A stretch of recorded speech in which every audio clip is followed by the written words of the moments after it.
राज्यात नाविन्यपूर्ण प्रकल्पांवर भर देण्यात येत आहे। अपारंपरिक आणि नवीनीकरणीय ऊर्जा स्रोतांवरील सौर ऊर्जा, पवन ऊर्जा, ग्रीन हायड्रोजन या पर्यायांवर अंमलबजावणी केली जात आहे। ग्रीन हायड्रोजनच्या वापरास प्रोत्साहन देणारे महाराष्ट्र हे देशातील पहिले राज्य ठरले आहे, असे गौरवोद्गार मुख्यमंत्री एकनाथ शिंदे यांनी काढले। सामाजिक न्याय व विशेष सहाय्य विभाग, महात्मा फुले मागासवर्ग विकास महामंडळ मर्यादित अंतर्गत महात्मा फुले नवीनीकरणीय ऊर्जा व पायाभूत औद्योगिक मर्यादित सहयोगी कंपनीच्या वतीनं विविध जिल्ह्यातील 5 भव्य प्रकल्पांचं मुख्यमंत्री शिंदे यांच्या हस्ते आणि उपमुख्यमंत्री अजित पवार यांच्या प्रमुख उपस्थितीमध्ये दूरदृश्य संवाद प्रणालीद्वारे शुभारंभ व भूमिपूजन करण्यात आलं।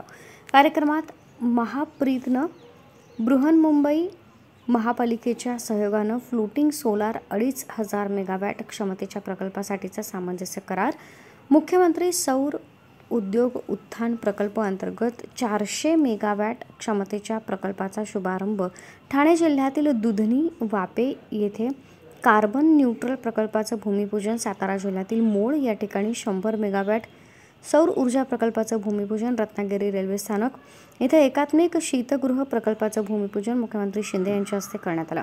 मुख्यमंत्री शिंदे म्हणाले की 3 वर्षांपासून महाप्रीतनं महामंडळाची सहयोगी कंपनी म्हणून काम करताना उत्कृष्ट कामगिरी बजावली आहे। राज्य सरकारनं ग्लोबल वॉर्मिंग व क्लायमेट चेंजसाठी लढताना ऊर्जा क्षेत्रात अपारंपरिक स्रोतातून वीज निर्मिती करण्यास प्राधान्य दिले आहे। प्रधानमंत्री नरेंद्र मोदी यांनी देशातील विकासाची गती वाढवली आहे, यासाठी महाराष्ट्रात नाविन्यपूर्ण काम केलं जात आहे।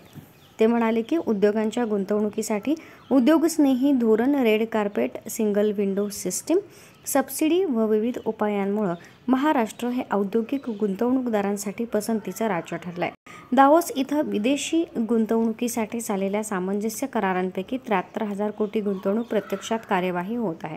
राज्यातील युवकांच्या कौशल्य विकासासाठी मोठे काम होत आहे। गडचिरोलीसारख्या जिल्ह्यात टाटा कन्सल्टन्सीच्या सहाय्यानं 5,000 उमेदवारांना प्रशिक्षण देण्यात येईल, असं केंद्र स्थापन करण्यात येत असून त्यामुळे येथील युवकांना रोजगार व विकासाची मोठी संधी मिळेल, असा विश्वास मुख्यमंत्री एकनाथ शिंदे यांनी व्यक्त केला।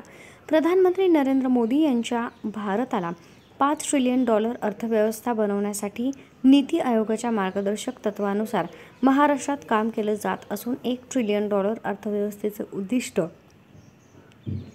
मुंबई महानगर प्रदेशच्या योगदानातून सहज गाठेल, तर संपूर्ण राज्यातून यात वाढ होईल।